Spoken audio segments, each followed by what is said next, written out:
country. Well, I've seen really they also has between Russia and Iran and Ukraine's NATO facility.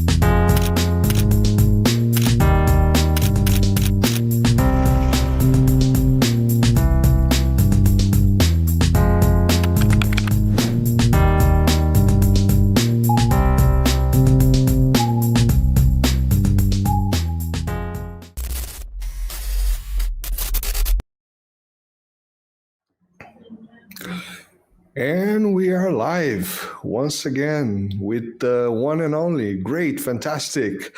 Well, what else can I say? Absolutely right, always. Oh, LarryCJohnson, my good Okay, friend. So I'll send you the paycheck again this month. those Pay you to say all $2. those nice things. Yeah. Who said you couldn't? Who said you couldn't be bought? I still haven't managed to memorize that script that I made. You know, the Larry Bird of geopolitics, the Magic Johnson of intelligence. You know, I can even do like that. LarryCJohnson, my good friend. How are you doing, man? Good, man. Thanks. Fantastic. Larry, we had a very interesting video this week with Donald Trump. And I guess you have discussed, I'm always late for that. People decide to do the cool stuff on Thursdays or Wednesdays, and I always miss the cool stuff for the last. But in any case, let's start with something very simple. Germany. Mm-hmm. That's a mess. Yeah. I've seen the map of the voting, and then I saw, you know, Megatron has posted the map of old Soviet Union, old divided Germany. Same stuff. Yeah. Same stuff. Absolutely. Yeah. What's remarkable is the number of people that think, "Oh, wow, look how well AfD did. You know, Alternative for Deutschland. Man, they got 20% of the vote." I'm thinking, if you were a politician and you had 20% approval, you'd be in trouble. So, yeah, the opposition in Germany is growing, but let's not kid ourselves. It's still a small minority. It's 21%. Or think of it this way: 80% of the Germans voted for somebody else. Now, Germany, like France and like the United Kingdom, are fractured politically. Although the Labour Party in the UK did get a majority vote in the last election, that support has now completely cratered, and they are actually trailing one of the alternative parties, the Nigel Farage party, I believe. And even Farage is only, they only got like 30% support, 31, 32. They are minority parties. And, people say, "Oh, you just don't understand Europe. They do coalitions." Oh, go screw yourselves. Deal with reality. These are minority parties. There's not 50%, 60% of the people coming together saying, "Man, we think we're really in trouble here, and we need to go a different direction." You're not getting that. Everybody's, they're pursuing their own separate little agendas, and what it means is Europe is irrelevant. There was a time where Europe was a major force in the world. I had to pay attention to it. Now, like some yappy little dog, demanding attention. But, what can they do? They can, crap in the middle of your floor, piss on your furniture. But beyond that, there's no resources. Financial wealth is limited. Britain's got away with being a financial center for the world, and that's coming to I think a pretty quick end if you listen to people like Alex Craner and Tom Luongo. So it just, the German people, it's like a freak show. And on the, the German people as people, yeah, they're great people. At least some are. But in terms of the choices they're making as a society, you got to step back and say, are you crazy? Have you lost your minds? You're going and you're supporting the same old recipe that's brought you economic decline, the disappearance of the manufacturing sector. That's what people aren't getting. So that what Germany was in 2020, 2021, that's gone. That's not going to return. They used to have a relationship with Russia. So Siemens would make these electric turbines or generators and different kind of major electrical equipment and machine tools and machine made parts that needed precision. And good quality ones. Yeah. And Russia would buy especially washing machines they need for the missiles, right? Yeah. Yeah, take them out of the refrigerators too. Don't forget that. How dare you? But and it was sort of a mutually beneficial arrangement because Germany was getting cheap energy from Russia. Russia was getting this high quality parts. Well, it didn't come to sanctions and the blowing up of the Nord Stream pipeline. And Russia is like, okay, we'll make our own because they're quite capable of making their own, which they are. Now that they're making their own, they don't need Germany. Germany's irrelevant to it. God, how the Germans can be this stupid is just mind-boggling. But they are. I don't know if you remember that my friend Davidson, he comes from a German family. He used to say that Germans would eat shit before assuming they are wrong. That's the main sentence. But even like that, I've been talking to him the last days. He was telling me that his family that has been saying that you're wrong, you're saying stupid, you're saying crazy, are just starting to realize, damn, we screwed up pretty bad this time. Yeah. The thing that you mentioned, you said one thing that really caught my attention. I have never thought about that. Yes, we, and I used to say this in my live streams, we that pay attention on, the details of geopolitics and stuff like that. We've been talking about Europe, France elections, Germany elections, but that's not making the big news in the newspaper, except for, far-right stuff. People are not concerned that whatever is happening in Europe, in the world, I mean. The elections are meaningless. They're useless. They're a waste of time. They produce no outcome. This is the closest we can come to rearranging chairs on the deck of the Titanic. Just saying, oh, let's sit over here closer to this railing or farther away from that railing, or let's go to port, let's go to starboard. The damn ship is sinking, folks. You ought to be doing something other than worrying about where you're seated on the deck. Don't get your ass into a lifeboat. They are not even the guys playing in the, nice music. Yeah. So this is, I'm just, it's sort of amazing to watch. And then, because the Europeans really, they genuinely believe that what they say matters. And, Trump doesn't care. Oh, he'll listen to him. He'll be polite. I mean, you saw what happened with Macron yesterday. So the way the press played it up was, Macron arrived, Trump's there to greet him. But what actually happened was when Macron first arrived, they sent out some female staffer to say, to Macron, hi there, Mr. President, come on in. And then later, I guess Macron went to Trump and said, hey, can we do the arrival again where, I get out of the car and shake your hand. And this time, notice when he got out, he wasn't wearing the overcoat. He was in the city, it's all staged. So Trump said, okay, well, sure, I'll do that. Phony, Jesus. And, if they think they're going to rope the United States into backing their effort to put in peacekeeping forces into Ukraine, Russia's not going to accept that.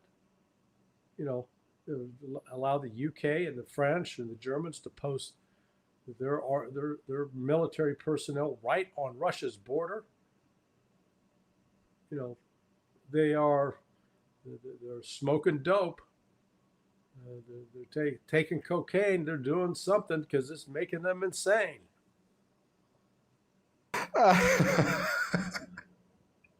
Talking about smoking dope and doing stuff. Oh, Let's talk about Zelensky. Yeah. God, man. I have a really, really important and serious question about Zelensky. How bad is the drug that people are giving to him? It seems like rotten for 10 years. Yeah. What's the guy talking about, Larry? The guy said that, what did he say? That he was going to resign if Ukraine would get NATO or peace. Of course, he's talking peace on his terms. I'm not imagining that he's assuming that we're going to go over the Russian plan for peace or NATO. And then he resigns. All cool, all good for him. Or perhaps he's going to build his own NATO. Like that's how you do, Like, I don't know, you cannot afford to buy a house, you get a land and you buy yourself some wooden house. And that's what the guy wants to do, build his own NATO. What the hell is he talking about? No, he's just, it's delusional. He is, these are sort of like the last desperate moments of this drama. I don't know if he will survive the summer. Probably not. Whether he is alive. You mean politically or? I don't know, politically or physically. Or physically. This could turn very, very quickly. The military situation on the ground for the Ukrainians is getting worse with each passing day. And Russia is moving steadily forward. The people, many military analysts, pundits in the West, continue to lie about this, continue to insist, that there's, that Ukraine has only given up a little territory and Russia's suffering staggering losses. I mean, they're lying to themselves, but they don't want to believe the alternative. And it seems that Zelensky has, bought into that fantasy. He wouldn't be the first leader in history to believe a lie and to deceive himself and others around him. But, the United States, it's clear that the United States is not going to continue to support this war. Because if it did, the United States increased its support to Ukraine, which would mean increasing attacks on Russia, then the risk of a war with Russia would become greater. Trump is interested in reducing that. It is a gargantuan task on his part because of the massive propaganda in the West to demonize Vladimir Putin and all of Russia. I wrote last night about one of my buddies. We have a mutual friend. My buddy Art has, his friend. He's closer friends with this former CIA officer, but this guy who worked at the CIA 30 years and retired in the last couple of years. He's a senior intelligence service. He was the equivalent of a 2-star general. And he wrote my friend and said, hey, Trump is selling us out. Basically, Trump's selling us out to the Russians. I fought those bastards for 40 years. So he's doesn't even recognize the changes, the fundamental changes that have taken place in Russia since the fall, the collapse of the Soviet Union, and the reemergence of nationalist Russia, which is, gives great emphasis to its Christian heritage. The Russia today, they keep describing it as an authoritarian state. Well, bullshit.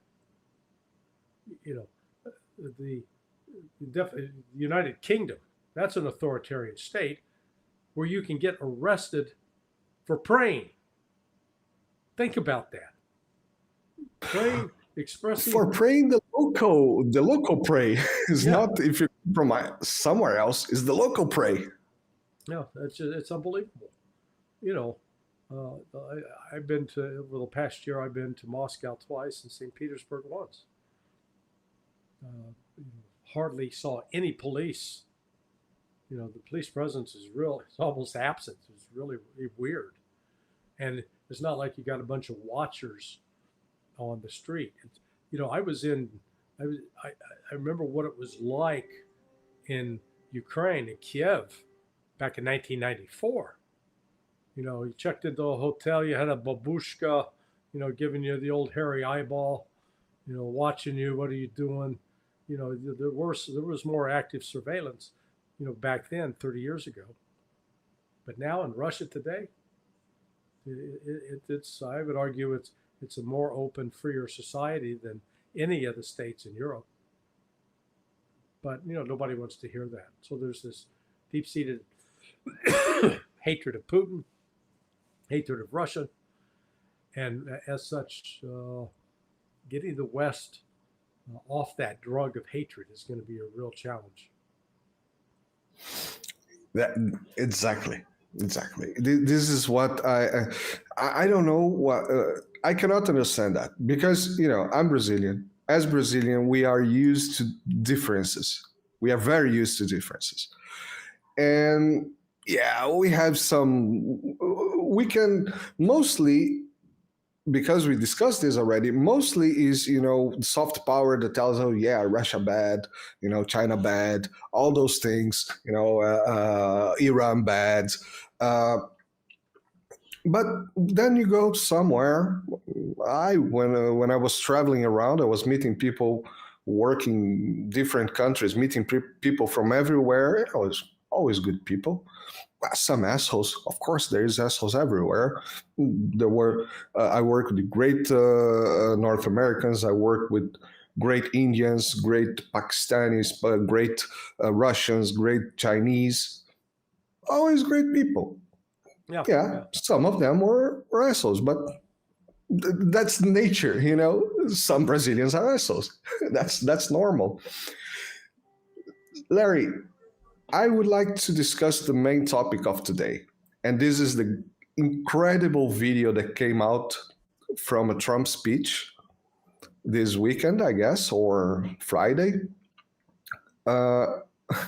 where he kind of put out some numbers of corruption, very few numbers, but astonishing. I had a live stream yesterday about this, and I was, the comments from the people, I was laughing so hard from the comments, because he was talking about people with, 150 years old, 200 years old, even one guy with 350 years old getting paid. I've been to 3 mandates of Lula, and the guy used to machine gun spitball, bullshit numbers like no one else. Is this for real? I would like to start with that. Is this for real? Those data that the guy put out, Trump put out, is this for real? Yeah, no. Or he's just spitballing shit? It appears to be real. What they're uncovering is there has been fraud.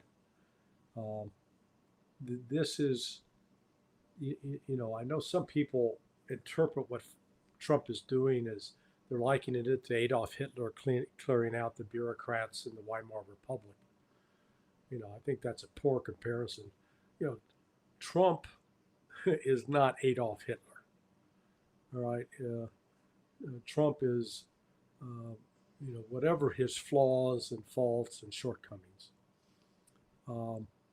He is I guess a little insecure in that he always wants to be liked, but people attribute that, oh, he's insecure, he'll go out of his way to be liked. Well, frankly, that's like most human beings, okay? So exactly. I don't fault him for that. But I think he genuinely believes in perhaps sometimes naively, about putting America first without necessarily having really thought that through. But that said, when you look at how they hit the ground running on January 20th, so we're now 23, that was 35 days ago. 35 days, 35, 36, yeah. Yeah, or 36 days. They came with a plan. They thought this through extensively. For example, way back in 2021, when Joe Biden took office and was firing people that Trump had appointed to certain boards like the West Point board. One of the people that was being fired was Sean Spicer, who had been Trump's first press secretary. Not a very good one, but was the first press secretary. Apparently, the Trump people told Spicer then, this was 4 years ago, go ahead and fight this. Take it to court. You're going to lose, but that's okay. You're going to set a precedent that the president can fire basically whoever he wants to fire. And so go ahead and do it. And they did it. And the judges ruled, yeah, no, Biden can fire that guy. Okay. Trump's going, great. You've now set the precedent. So what this shows is that they thought a lot of this through, and particularly with Russ Vought, the head of the Office of Management and Budget. He understood how you manipulate the money, how you control the money, how you basically take control of bureaucracies by seizing their money and making them accountable for it. The Washington bureaucracy they've not seen anything like this in living memory. I'm 70 years old. This has never happened in the last 70, 80 years. It's unprecedented, and it's shocking. And the number of people, a lot of people, there may be 100, 200,000 people lose their jobs up in the Washington D.C. area. They felt entitled, and they are finding out that they don't have a guaranteed job anymore. So Trump's serious about this. Yeah, one thing that I am always concerned about this, and I was spot on yesterday. You just gave me a stamp from what I said, and I was saying that exactly this, not just yesterday, but the week before. Yeah, the dude is just cleaning the Democrats' crap, and well, he needs to put new people there. Probably he's going to put his own people. And although this sounds weird, I don't disagree with that. You have to have people that you can trust. Otherwise, you have a non-governable country, and you don't want that. And exactly, I do think that he was thinking this through for a long time. Say, okay, we have to clean all these layers. How can we do that? Scandals. This pension scandal, it's a very serious one. It's a very, very serious one. Plus, money abroad. He was saying money to circumcise people in Mozambique. I was like, I had an Angolan friend on the chat yesterday that say, what the hell are they looking for in the Mozambicans' yo-yos? So this kind of money, it needs to be clean. I don't have many, how can I say, I'm not so um, missing the word here. I don't expect that this money is not going just to get another route. Do you know what I mean? Well, look, the entire premise of USAID, I believe, is completely flawed. It's a relic of the Cold War, because when John F. Kennedy set up USAID, it was seen as sort of a counterpunch to the Soviets, who were providing assistance to people in what we then called the Third World. Now we call it the Global South. An influence Both injection. sides, both the Soviets and the United States were competing for influence in the world at the time. Now, what the Soviets did is they brought a lot of students to Moscow to attend a university. Patrice Lumumba University in Moscow was one stop. The United States opted for this, paternalistic aid. The notion that, we're going to, the Agency for International Development. This was like seed money that was supposed to go out and help people build wells, do contour farming, install sewer systems, improve sanitation, just basic things. But it was, the United States given money. And within that, from the outset, there were CIA officers involved with that. In fact, when I got my master's degree in community development at the University of Missouri, and one of my professors was a fellow named David Anderson. And looking back, I realized he was CIA. He was agency all the way. But he found a gig after he got out of the agency, teaching at the university. But the AID didn't come into its own really as a tool of the CIA until after the year 2000. I think it really started under George W. Bush. There'd been some activity, but the budget had never really been increased. It was $7 billion in 1990, and it was still $7 billion 10 years later in 2000, which, if you factor in inflation, was actually a cut. But then by 2008, the end of George W. Bush's first term, that number had almost doubled. Then it under Obama, it increased another 50%. So, by 2016, Obama's last year, the budget was around $18 billion, 19 billion. Enter Donald Trump. And in 2019, that budget goes up to 42 billion. So with more than 100% increase. And that's when it was during that period, during Obama, you saw the color revolution in Ukraine, the Maidan. AID money was used to pay people to come to protest. It was used to pay for protest signs. It was used to pay for hotels, food, the logistics required to get people there. And meanwhile, the CIA with the Brits they had other programs apart from that to bring in provocateurs who ended up shooting and killing the protesters to help tip that over and force the removal of the government. That's what AID money was doing. Then, under Trump, I don't think Trump was aware, and certainly I don't think his Office of Management and Budget appreciated it at the time, but that amount of money was then, it was subsequently used to try to promote color revolutions in Romania. It was used against Viktor Orban's party in Hungary. It was an out of control political fund. They tried to overthrow the government in Georgia. They went after the government in Georgia because the government in Georgia had the audacity to say that foreign agents must register. Good Lord.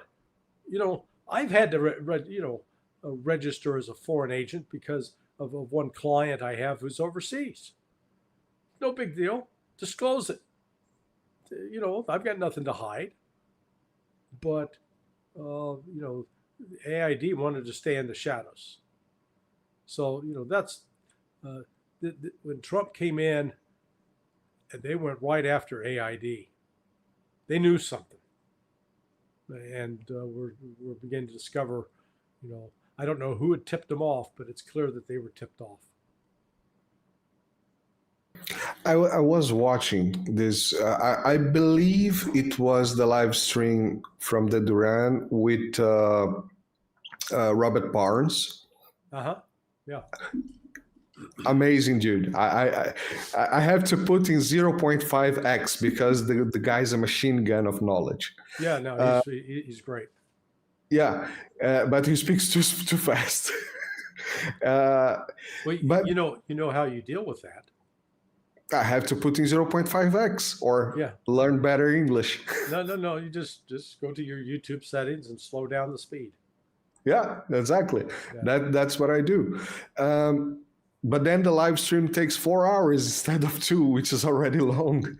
But Alexander was saying something, interesting perspective. Now, he was saying, well, we could say that the United States is the most corrupt country in the world, but now the corruption is being, shown up. And that kind of gives a credit. How do you feel about that? Because, in Brazil, the corruption is always on the fan, but we're still pretty corrupt. Not even talking about Europe, not even starting here.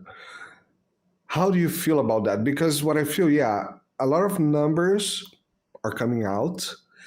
Will these be cleaned? This is too much, but do you think this will be cleaned? Or do you think it's just going to change? Probably not. Maybe some. Look, you've got to.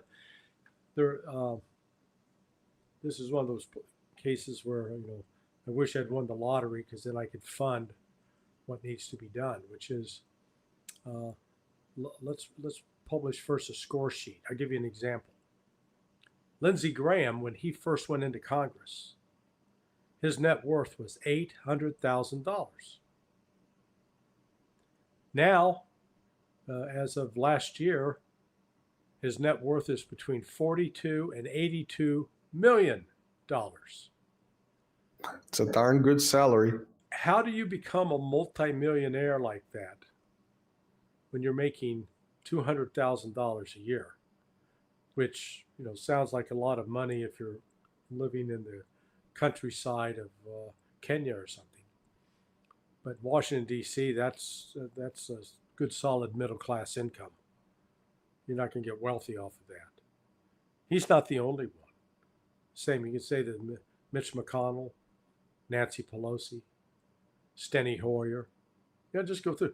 Nobody has consistently tracked these, and so it's like, let's look at who's really getting rich off of being in government. And so what they're going to discover is a lot of these members of Congress that are so vocal and insisting that we need to continue support for Ukraine have in fact been getting paid by Ukraine, who's taking money given to it by the United States and recycling it back into the hands of these senators and members of the House of Representatives.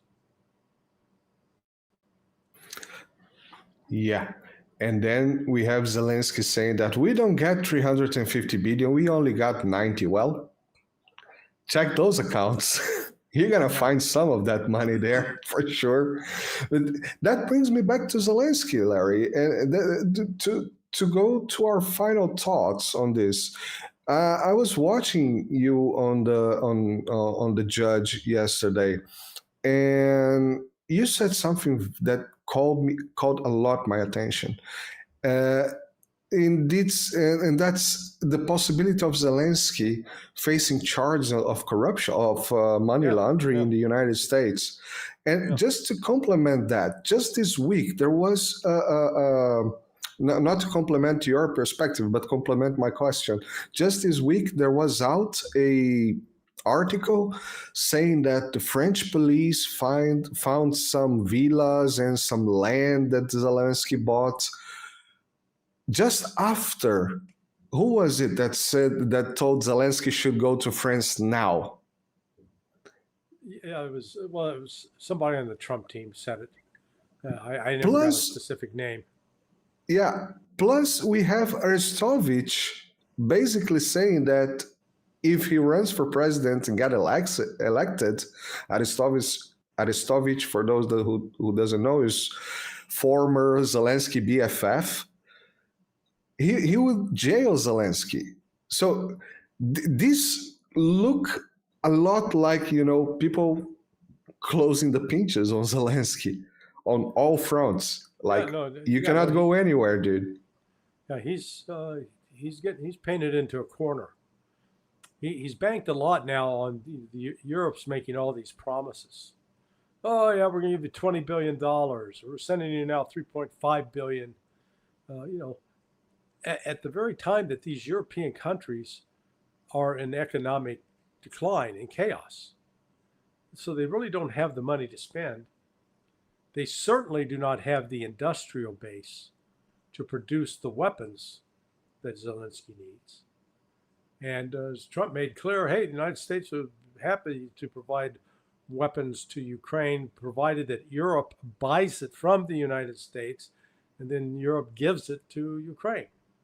Uncle Sam's going to get paid. That's the bottom line. Yeah, exactly.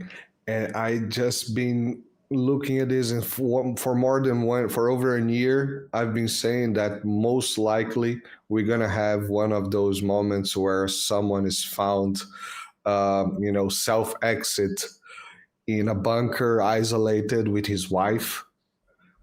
Like we had in the end of World War II. Yeah. I mean, it's very, as we noted earlier, it's up in the air whether Zelensky physically will survive this. The guy knows too much. Well, the guy just knows too much. It's not so much he knows too much; it's that he becomes irrelevant. No longer, he's no longer relevant to anything. So you get rid of him. He goes away. Ukraine may survive.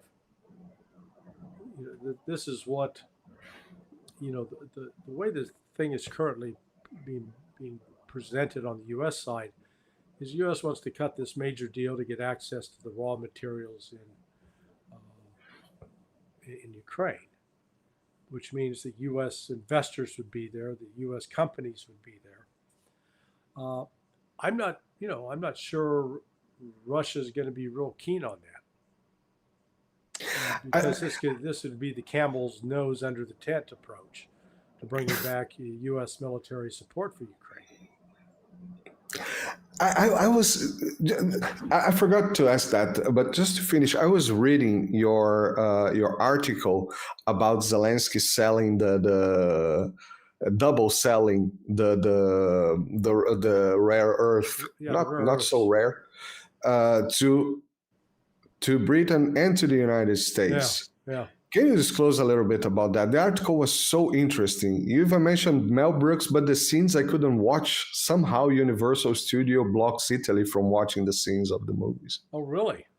Oh, yeah, you got it. I'll send you a print. That's too bad. Yeah, I took a couple of clips from the movie The Producers, which Mel Brooks made. It was about a Jewish accountant and a Broadway Jewish showman, and they concocted this scheme that if they figured they would put on a terrible play, a play that would lose money, but they would collect money from investors, and that when the play collapsed, they'd basically keep all the money, and the investors would lose it. Well, and they decided what they're going to do is put on a musical about Hitler, and the title song was "Springtime for Hitler," and it's a great song. It's hilarious. Well, unfortunately they oversold it. They sold like shares. They're only supposed to sell, let's say, 100 shares. Well, they sold 10,000 shares, and each of those shareholders believe they own 100% of the rights. So when the thing actually turned out to be a success, they all had a claim on the money, and then the guys didn't have the money to pay. Well, that's what Zelensky's doing. Zelensky is offering, oh yeah, I cut a deal with the UK. Yeah, you can have this. We got some secret agreements we're not reporting in public. Then turns around and tries to cut the same deal with the United States, and then walks away from it, and then comes back. And it's back and forth. It's ridiculous. So, Zelensky's running a scam. That's the best way to look at it. Yeah, this week I had a live stream with Farinazo, where we talk about Milei's, cryptocurrency, crappy cryptocurrency. And we were just looking at each other at some point and say, these people, Zelensky, Milei, these people are just phonies. How people can be so stupid to trust these people? It's amazing. Yeah. They get taken in all the time, Yeah, man, Mel Brooks, still one of the best producers in the planet. Every time I listen to someone saying Ursula von der Leyen, I heard the horses, on the back, like the young Frankenstein. Yeah. All right, man. That's fantastic. I'm working on a montage for that. Still not done. All right, man. Thank you very much. A lot of things happening, getting me dizzy, and not sleeping too much because of the intern, but trying to keep up. I have some hopes of some stability, but that's just hopes. I don't brew them. Well, I'll talk to you offline about next week. All right, fantastic. So everybody, just remember, all the links are on the description. Remember to follow Larry on sonar21.com. The links of the Press of Mass Destruction are also on the description. LarryJohnson, my good friend, thank you very much once again, and see you. Bye, everybody. Bye. Ciao, ciao. Thanks, man. Thanks.